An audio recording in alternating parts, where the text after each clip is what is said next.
Hey guys, welcome back to another garage video. This is a re-upload of my last video, but I wanted to do it because I did about a 10-hour road trip and changed some things and just want to make a clearer video for stuff I've done. So anyway, since the last video, not a lot has changed, but things that have changed are what I was talking about in the last video, which is the heat shielding, which you can clearly see here. The new master cylinder is in there, and I've done a couple of little other things. So yeah, heat shielding was a big one. I've noticed I did have a slight issue with where my air filter sits. Previously with my old setup, the air filter used to sit a bit more forward. So it's not a huge deal, but I just couldn't keep the straightness of the heat shielding there, so it looks a bit odd, but the functionality's the same. It's still all wrapped around it enough to stop it just sucking in hot air straight from the manifold and stuff like that. But yeah, got the new heat shielding on with this pinch weld, PVC pinch weld stuff from Clark Rubber that just sits over the top of it, makes it look a lot nicer. Got that on there. The new brake master is in. What a huge difference this has made.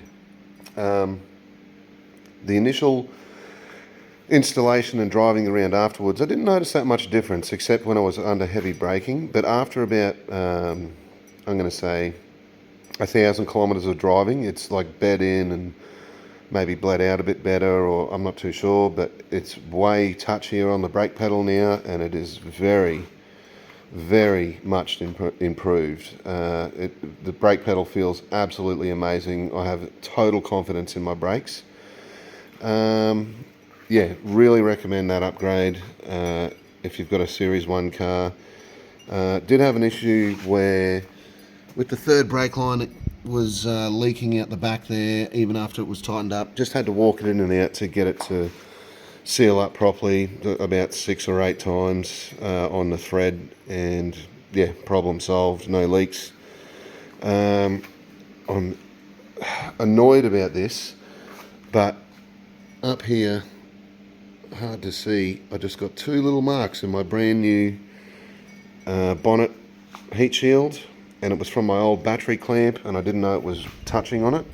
So I just got a cheap CNC, really nice billet aluminium machined.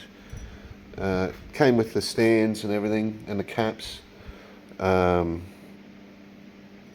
battery clamp there. And it was about $30 or $40 off eBay. Really good. I'm impressed with that. It looks $1 million.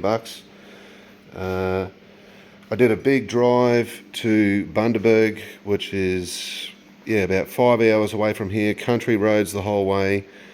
Drove it up on about mid to low suspension hardness, it was okay, and then drove it back on almost full soft, and I regret that because it made me sick because the car just reverberated on the shitty roads so much. So I've turned it up to about 8 out of 12 now, and it's much better. I did have an issue. My overflow tank broke just from the rough roads. Just got a crack in it. It's not too bad. It's only about halfway up, so no overheating issues or anything, but it has leaked a little bit of coolant down. As you can see, it's a bit pink down there. Not a huge issue. I bought one of those cheap Chinese Alibaba ones,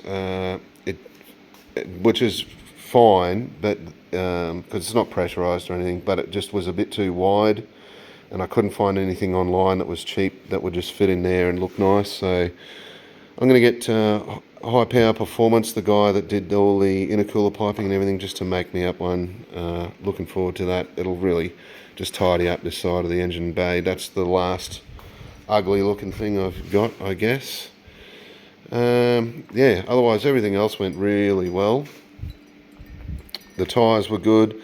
The brakes are amazing. I haven't had brake fade or anything like that. Interior, I gave it a clean. Not a big clean, but just a decent one. Got a new shift knob, a very rare Tremec 6-speed brushed aluminium shift knob. There's not many of them in the world left. If you're after one, let me know. Yeah, I still haven't put the new shift boot on with the Bride thing. It's quite a bit of arts and crafty stuff to get that on. It's a bit annoying. That's a new cross member for a JZA80 T56 Magnum. I'll put that on at some point. Excuse me, I'm a bit sick. But everything else going really, really well. I did have a taillight issue, so the taillight thing still works, so I just had to replace a bulb on that. Otherwise, yeah, really happy with it at the moment. The coilovers are doing well. I think I'm on about 8 clicks out of 12, which seems to be the right amount for crappy country roads. It's a little bit rough, but it's enough, not reverberating, if you know what I mean. It just keeps going nicely.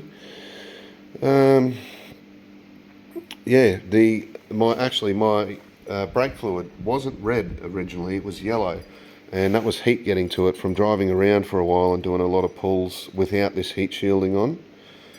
But they still work fine. The change of colour is not a big issue. It's just normal over time, or heat. Yeah, so I used my old heat shielding that I had originally cut out. I kept that and just put it back on there because I couldn't be bothered, and I didn't have quite enough left to do that with the new stuff, but it works just the same. Looks a bit odd, but it's fine. It's more function over form. Yeah, but on a road trip, drove real well. Got it back here. Found one small fuel leak just down near the fuel filter. Just a very, very minor leak. It just was a slightly loose AN fitting to it on one of the on the braided feed line. Just took me 2 seconds to nip it up, but not a big problem at all. Otherwise, yeah, we're doing really well. Cusco strut brace, working fine. Really like that.